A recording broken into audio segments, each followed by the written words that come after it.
Hello friends, welcome to Lisa's tasty kitchen. Hello అండి, ఈరోజు వీడియోలో మునక్కాయలు గుడ్లు వేసుకొని టేస్టీగా ఉండే కర్రీని తయారు చేసుకుందాము. ఈ మునక్కాయలు గుడ్లు వేసుకున్న కర్రీ చపాతీల్లోకి, అన్నంలోకి, అలాగే రాగి సంగటిలోకి కూడా చాలా టేస్టీగా ఉంటుంది. ముందుగా ఎగ్స్ని ఉడికించుకుందాము.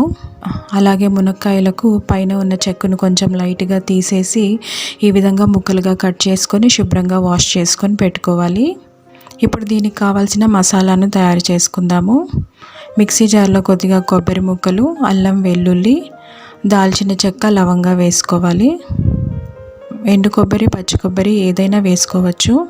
ఇందులో కొద్దిగా నీళ్లు వేసుకొని దీన్ని మెత్తగా గ్రైండ్ చేసుకోవాలి. ఇప్పుడు 3 టమాటాలను కూడా గ్రైండ్ చేసుకొని పెట్టుకోవాలి. ఇప్పుడు స్టవ్ ఆన్ చేసుకొని ప్యాన్లో 4 స్పూన్ల నూనె వేసుకొని ఒక చిన్న కప్పు ఉల్లిపాయ ముక్కలు వేసుకోవాలి.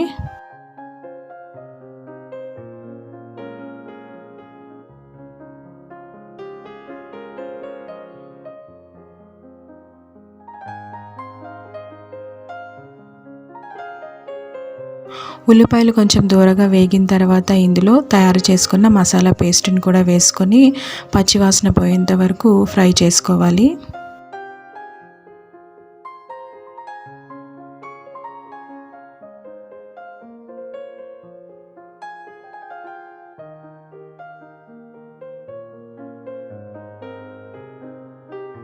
ఇప్పుడు దీంట్లో టమాటా ప్యూరీని కూడా వేసుకొని టమాటాలు కూడా కొంచెం మగ్గేంత వరకు కలుపుకుంటూ ఫ్రై చేసుకోవాలి.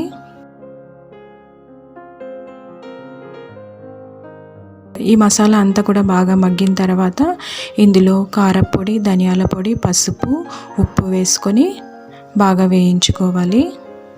దీంట్లో ఇంకా వేరే ఏ మసాలాలు అవసరం లేదు, గరం మసాలా కూడా అవసరం లేదు.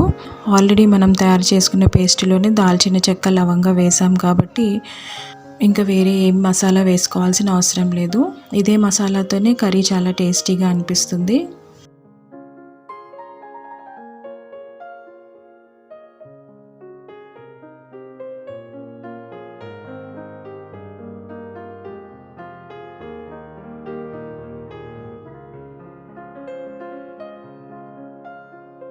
ఇప్పుడు ఈ టమాటా ప్యూరీ మసాలా అంతా బాగా వేగిన తర్వాత ఇందులో మునక్కాయ ముక్కలు కూడా వేసుకొని కలుపుకొని మూత పెట్టుకొని ఒక 2 నిమిషాల పాటు మగ్గించుకోవాలి.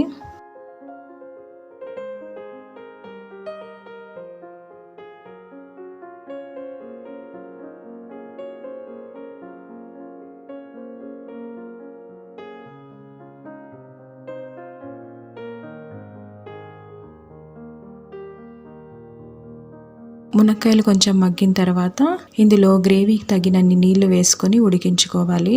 కూరని కొంతమంది పల్చగా ఇష్టపడతారు, కొంతమంది కొంచెం గట్టిగా ఉంటే ఇష్టపడతారు. నీళ్లు చూసుకొని వేసుకోండి.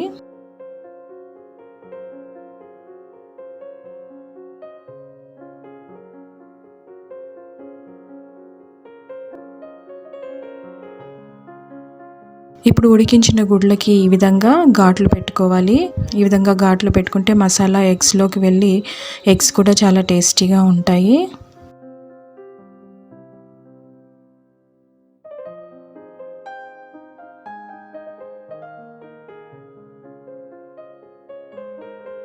మునక్కాయలు ఉడికిన తర్వాత ఇందులో గుడ్లు కూడా వేసుకొని మూత పెట్టుకొని ఇంకొక 5 నిమిషాల పాటు గ్రేవీ దగ్గర అయ్యేంత వరకు ఉడికించుకోవాలి.